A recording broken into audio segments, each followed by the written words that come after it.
I'm back here with Andrew Gentry, aka Bear, affectionately, and I want to talk a little bit about your time, your spirituality, and your religion, and how this all developed over time. Because it started when you were young. Yeah. Tell me a little bit about that. Well, when I was like 13, I was very attracted to Catholicism. Okay. Mainly, I think, because I loved Robin Hood and a series with Richard Green in it, and Friar Tuck always Okay. intrigued me. And so I started taking courses from the Knights of Columbus. And I did so well that I did advanced courses and the courses even from Notre Dame and other things. So I thought I had a calling and hadn't had a clue what the church's position was on being gay. And so my high school senior year, they were ready for me to go to preparatory seminary. Yeah. And then I found out what they thought about being gay because I'd found that book in the Baptist bookstore. And I thought, I can't do this. And the bishop then at that time was one mean SOB. He really was. And I think in the closet.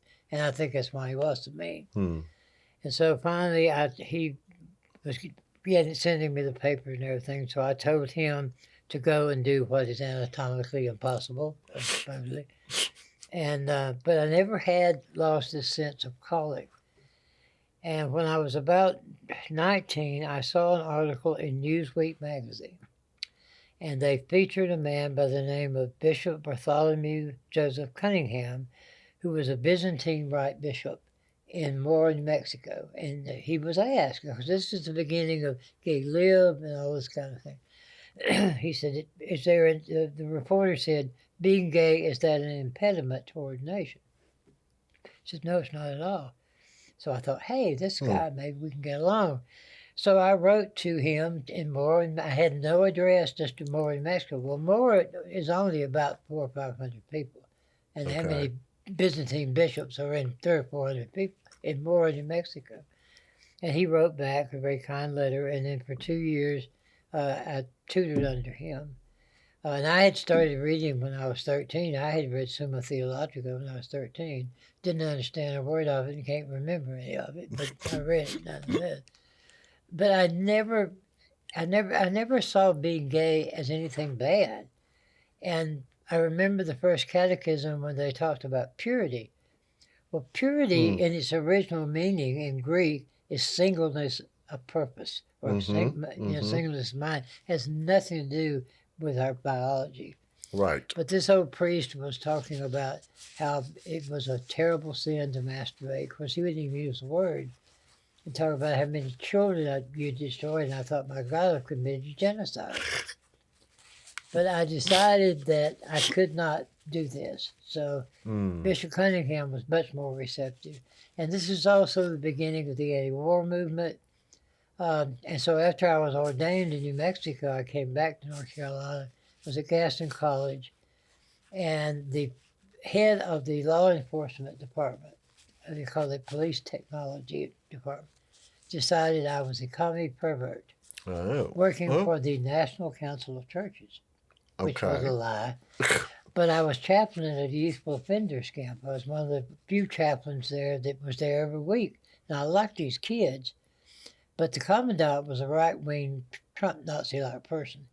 So when the professor told him that I was working with the National Council of Churches and in the anti-war movement, I went on, he said, "You come on again, I'll have you arrested."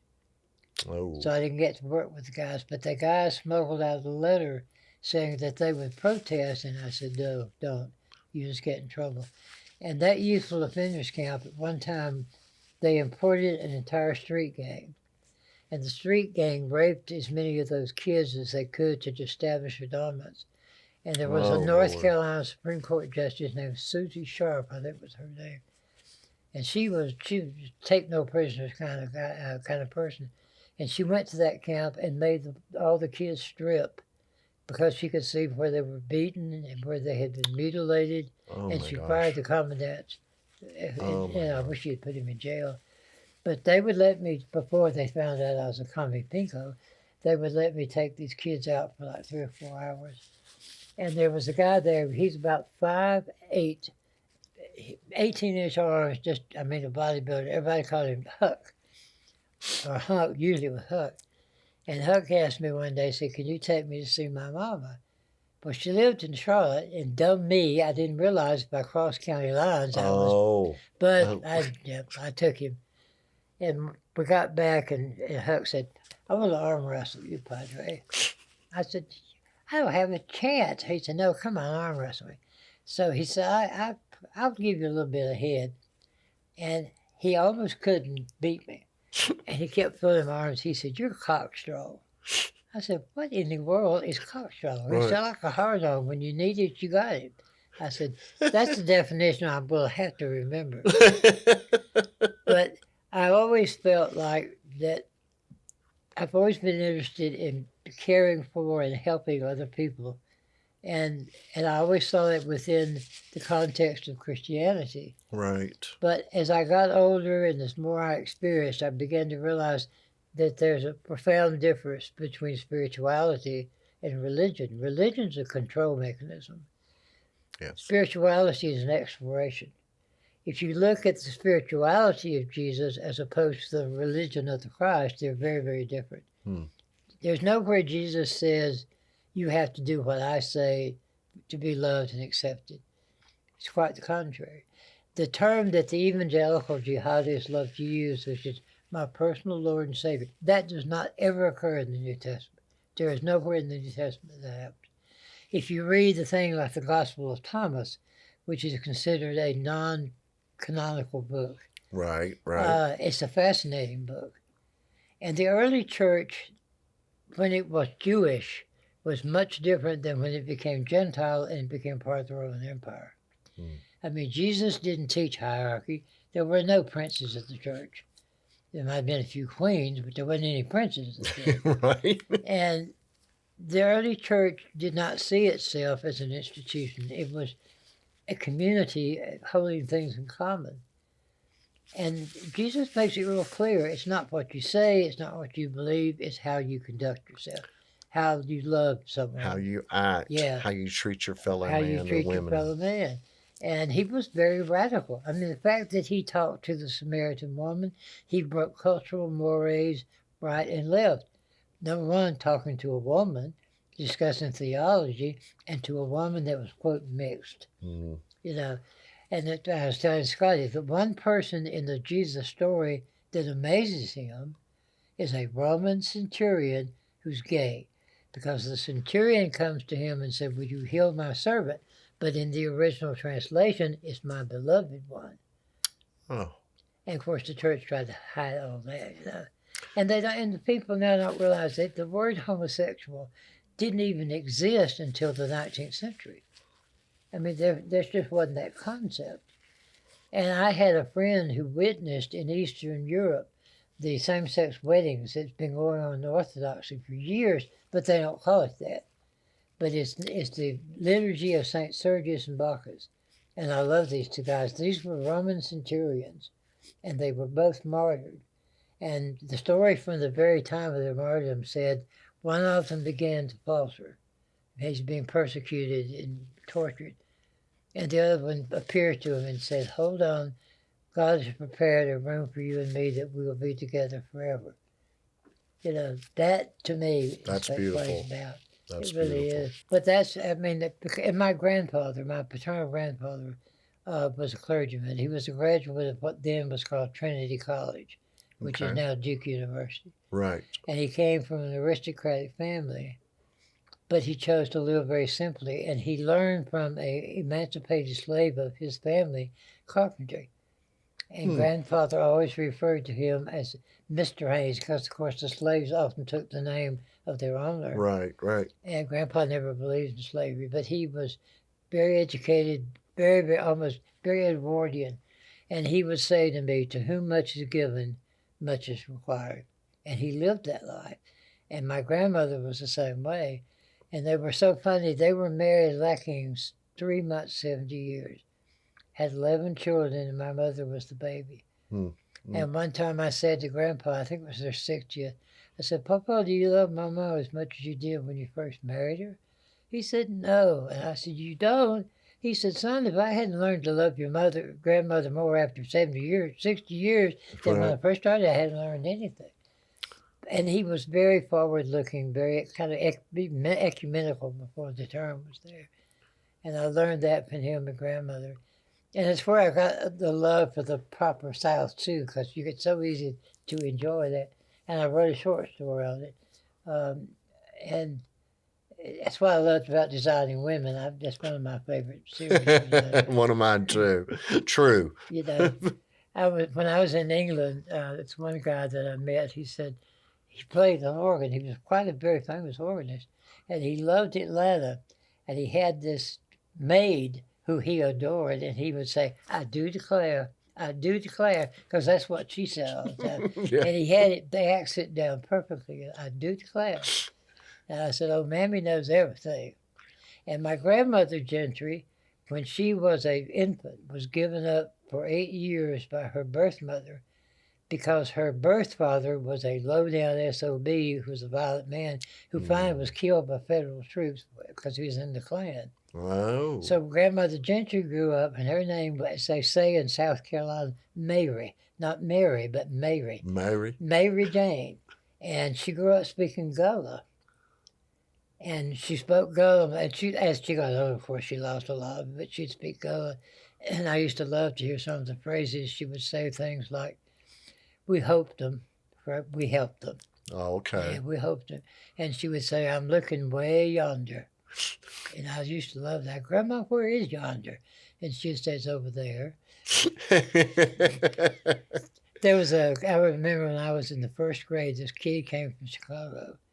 And the teacher kept saying, Johnny, go over yonder and get those crayons. And there he stood motionless. And finally, what are you waiting on? He said, I don't know where yonder is. Oh, that's great.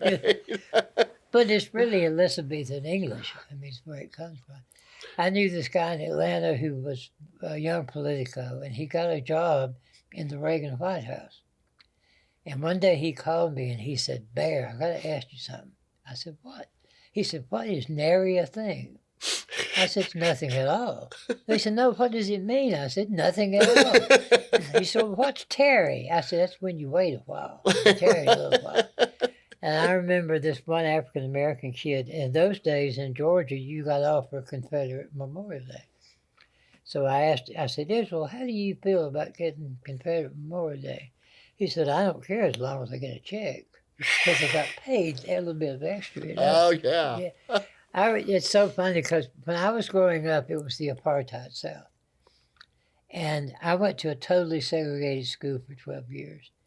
The only black faces I saw was Mr. and Mrs. Lee. And Mr. Lee was a custodian. He was about 6'4", wore these beautiful overalls, a clean work shirt, and bow tie. And there's Mrs. Lee. And Mrs. Lee worked in the cafeteria, but she did not serve white kids. She wasn't allowed. Oh, she had to work in the kitchen. And when the fair would come through, they had what they call Color Day. In fact, I saw online not long ago someone had saved a ticket for the Rutherford County Color Day Fair Day. Wow. And that's the only day that African Americans could go to the fair. It's so interesting, though, that that's not that far in the past. No, it's not at all. No. And my little grandmother Gentry, Mary, she never could understand it because she said she knew that they were children that were breastfed by black midwives. So she said, why then do all this other, where does it go? And my first memory of racism, I was about 5 years old. And I was going with my mama. I was a mama's boy. Wherever mama went, I wanted to go too. And she had me by the hand, and it was in July, and there was a restaurant called Ron and Eddie's. And in the back is where all the black people would sit, Right. and they would have their lunch or dinner. But Yankees ate lunch, Southerners had dinner. And I said to Mom, I remember this too. I said, Mom, they're having a picnic. She said, no, son, they're not having a picnic. I said, yeah, they are. The only time I ever see people eat outside is picnic. Oh. And she said, no, because they're Negro. I said, well, don't they work in that place? She said, yeah. I said, don't they cook the food? And Mama said, yeah. I said, well, if they're good enough to cook the food, why can't they sit in there and eat? She said, because they're Negro. And she said, that's not right, but that's the way the world is. And I said, well, that's not right. That needs to change. And here we are Yep. today, going through such similar things Oh, in God, this country. It's sad. I remember the first time I went. I grew up like you did. I didn't go to I went to a segregated school. Mm. And the first time we had an African American person in school, they happened to live behind us in our neighborhood. Oh, wow. And I remember one night, all this hollering going on. Well, the KKK was down in their front yard building crosses. Oh, good It was Lord. my first witness of anything like that ever happening, and I thought, how can they be doing that to this beautiful family who I have befriended, our neighborhood has befriended, and Yep. and it was just so sad. But you had an experience with the KKK. Oh, yeah. I was working with the Gaston Community Action Agency. It was under the Great Society programs of Lyndon Johnson. And there was a young black female who wanted to create a interracial daycare system. So I was she and I were in my little Volkswagen, 1954 Volkswagen named Bartholomew. That Bartholomew didn't even have a petrol indicator. It had a L-shaped metal in the middle of the floorboard, and I called it Bartholomew's erection. As long as he had a heart on, you had petrol, but once it went limp, you had to pull over and put it on the reserve tip. So we look up in Cherryville, North Carolina, and all of a sudden we have to look up, and here's this pickup truck out of Hollywood, battle flag, shotgun, ramming us. Oh, no. Oh. And they rammed us 2 or 3 times. They were trying to drive us off the road. Well, her uncle was some grand foobar with the Masons, a black Mason, and she had the key to the Masonic Lodge. So we parked and ran in there, and they were right after us. And we called the police, and they stood out there with their shotgun. Oh. And they did there was an anti-war march at Belmont Abbey College, where I was in the monastery, and they had to have Gaston County Police to escort us for the fear somebody's going to shoot us. It's amazing. People don't realize. I mean, I had a friend at that time that had, he didn't even have an ounce of marijuana. But if they had found that, he could have spent 14 years in prison in North Carolina. Silly how things are back then. Oh, and God. Silly how things are becoming that way, regretfully, possibly again. Absolutely. I worked with the Quakers, the Friends Committee, as it's the official name, the American Friends Committee. Right. And it was to help people, young men who did not want to go to Vietnam, and to tell what their rights were. And we also helped active duty military personnel who wanted to go to Canada. So that put us in legal jeopardy, of course, with the government. And the FBI would film us as we went into the meeting house. But we all knew there were, and we'd wave at them. And one day, all of a sudden, a hand comes out from behind the curtain and waves back. And they told us we were on Nixon's enemies list. Oh, Lord. Oh, yeah. And so technically, we didn't get pardoned until Jimmy Carter became president and gave the pardon. Wow. But they would tell us, if you think you're being followed, you probably are. You know, a lot of gay people went through a lot of trauma in church, especially in the Catholic Church, but in other churches, and you would hear homosexuality, and the damned and all this stuff. Yeah. And I've noticed in my lifetime more people starting to move back towards the church. Yeah. And I'm wondering, what are your words of encouragement to people when it comes to going back to the church, the building itself, the family, the community? How do we reconcile a lot of that? If you find a community of people that are loving and accepting and inclusive, whatever their theology is, if they show that inclusion and that love and acceptance, and you want to be a part of it, do. But if they are not, have nothing to do with it. Jesus says in a lot of places, beware of those who say, here's the Messiah and there's the Messiah. Yes. And just like these poor evangelical nutcases, these MAGA, who think their Messiah is the felon, 34, indicted felon, fouling the White House. Right. But don't have anything to do with any religion that doesn't teach love and acceptance and to teach respect for all life, not just human life, because there's interconnectedness. And I haven't shared this with many people, but we have feral kittens sometimes we feed and take care of. And one little of the feral kittens I found that had died. And the native in me, I appeals to the others, I always sing a song for them because they have spirit. They have a soul just like we do. And I was telling Scotty, one of our favorite cats had died, and one day it appeared right beside me just for a nanosecond, disappeared to let me know it's okay. They know love, they know affection, they know fear. They are sentient beings. And it's the height of arrogance to think that if we're at the top of the evolutionary ladder, somebody needs to work on that thing. I'm telling you. I mean, I've never heard of a poodle navy or a bulldog, army, Right. or a dachshund air force. We're the only species that seems to bent on destroying ourselves. So, I mean, Very true. we're part of a multi-dimensional universe. And again, it's the height of arrogance to assume we're the only sentient beings in the universe. Yes. I'm sure the others look at us like, ooh. I had an experience one time with a UFO, with an alien. I know it was an alien. I was working at Home Depot, and this guy, I knew immediately something was different about this guy. He had yellow eyes, and I don't mean from jaundice. They were yellow. And and there was something artificial about his movements. Mm-hmm. And he looked at me, and it was like telepathy. It's like, you know who I am. I immediately thought that. And he left, and I had it gave me chills. Wow. And I was sitting in the parking lot. In fact, I wrote a little short story. And I happened to look up, and I saw a woman walking backwards and people walking backwards. And it was like a tear in the space-time continuum. Wow. And I've never forgotten that.